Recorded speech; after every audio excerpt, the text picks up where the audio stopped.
débute ainsi la marche, puis des démarches qui mènent au pas comme il faut.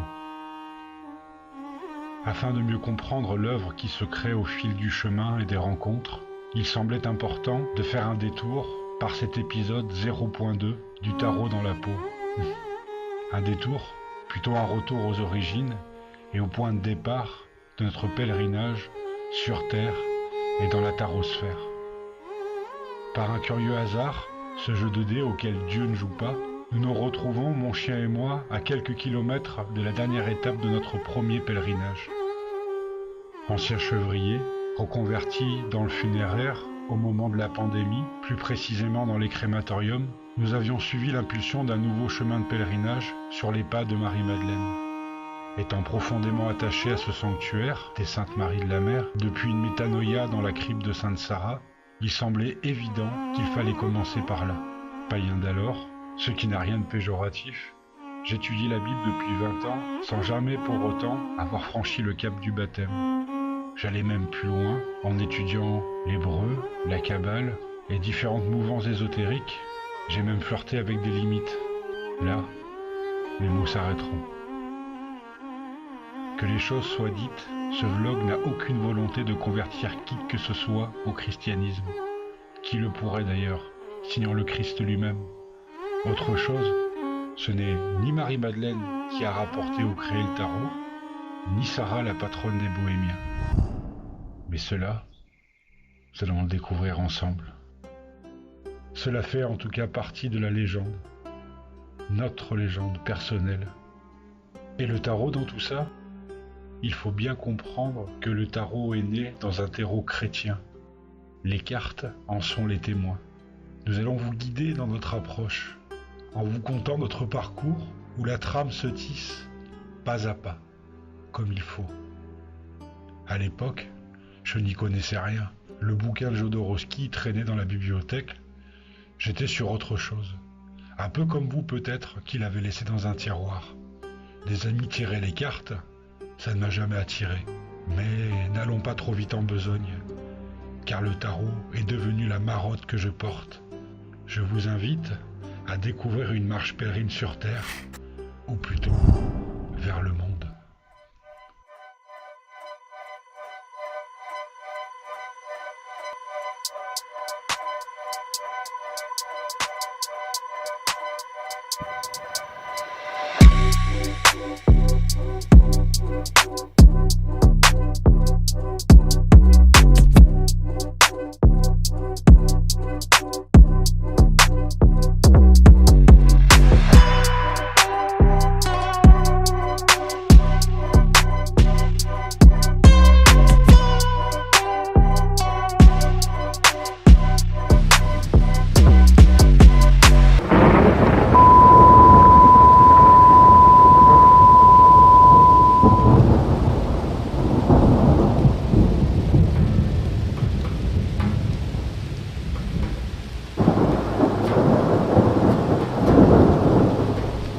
Parti sur la route, un mois pour souffler de la mort.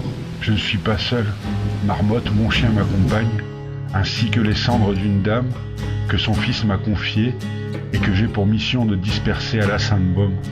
Je débute en même temps mes vidéos sur une page Instagram, la même que je continue à nourrir autrement.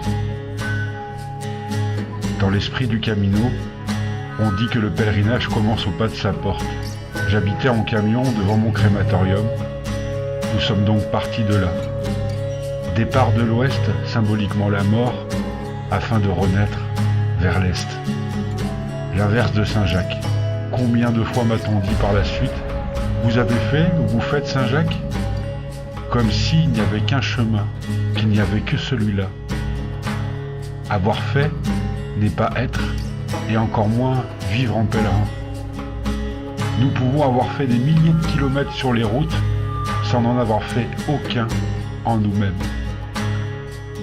A contrario de Roch, malgré tout le respect que j'ai pour Saint-Jacques, lui n'était pas pèlerin. Il est devenu son symbole, supplantant Saint-Roch, dont les statues pourtant se trouvent dans davantage d'églises et pour de nombreuses raisons. Néanmoins, Jacques est l'un de mes maîtres sur le chemin, qui est celui de notre propre compost, et nous amène vers notre étoile intérieure, internelle. Et zut, j'avais dit que nous irions au tarot pas à pas, et je m'emballe déjà. Quoique, ainsi, la première pierre de notre édifice et de notre légende est posée. Déjà sur la route, certains nous comparent au roc et à son chien, d'autres nous parlent du mat, du tarot. Je sonde alors Internet, et le premier pas est fait. Et voilà que mon esprit s'emballe, car Marie-Madeleine, en témoin privilégié de la résurrection, me semble s'apparenter à la tempérance et à ses vases. Et dans l'histoire de la légende provençale, à la mort du Christ, elle partit en exil, évangélisa par le sud de la France, avant de se retirer en ermite à la Sainte-Baume. Et c'est au pied de cette falaise, où se trouve sa grotte, qu'un autre Jacques commence à faire parler de lui. Après l'ascension dans la forêt, nous arrivons à la grotte. Je suis émerveillé par les vitraux. Une réflexion me vient alors, et des liens se font. Si le tarot remonte à l'époque des pèlerinages et du temps des cathédrales, les compagnons doivent y être pour quelque chose. Et c'est bien un compagnon qui a œuvré.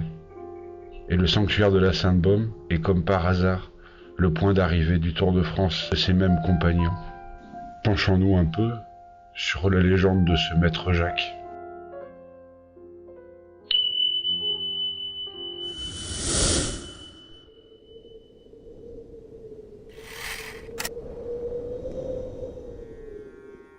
Qu'est-ce qu'une légende?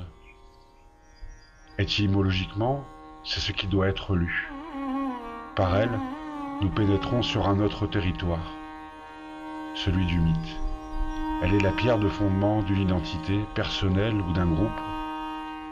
Elle n'a pas de réalité tangible, historique, car elle relève davantage d'une géographie sacrée que de l'histoire avec un grand H.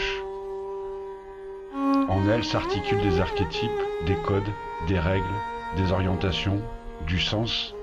Elle nous inspire, nous ressource et nous permet aussi de nous en émanciper. La légende qui va suivre ne déroge pas à cette règle. Et nous l'aborderons comme telle, et uniquement dans les grandes lignes. En tout cas, pour le moment. Il était une fois donc, au Xe siècle avant Jésus-Christ, un fils de tailleur né en Provence, nommé Jacques. Il apprit de son père le métier avant d'aller le perfectionner ailleurs, en Grèce, paraît-il. De l'autre côté de la Méditerranée, de la Mare Nostrum, un temple devait sortir de terre pour accueillir l'arche de l'Alliance.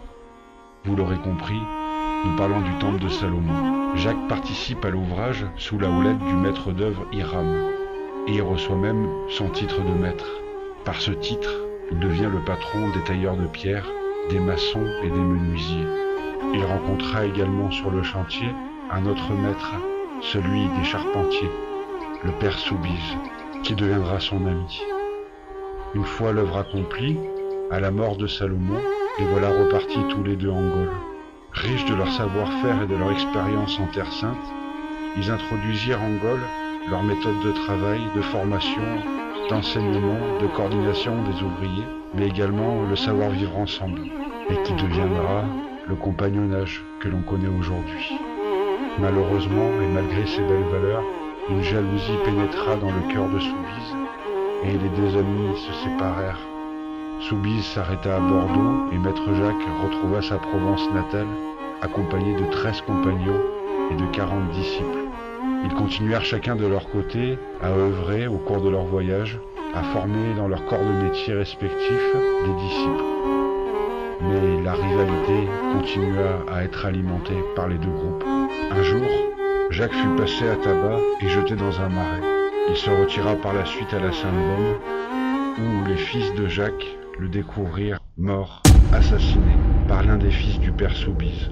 Son corps fut enseveli dans une grotte, et chaque corps de métier, dont il était le patron, reçut un objet de sa garde-robe. Voilà pour le mythe. Ainsi, la Sainte-Baume deviendra par la suite le lieu de pèlerinage et de recueillement des enfants de maître Jacques, antérieurs à l'arrivée de Marie-Madeleine. Notre histoire de Maître Jacques s'arrêtera là pour le moment.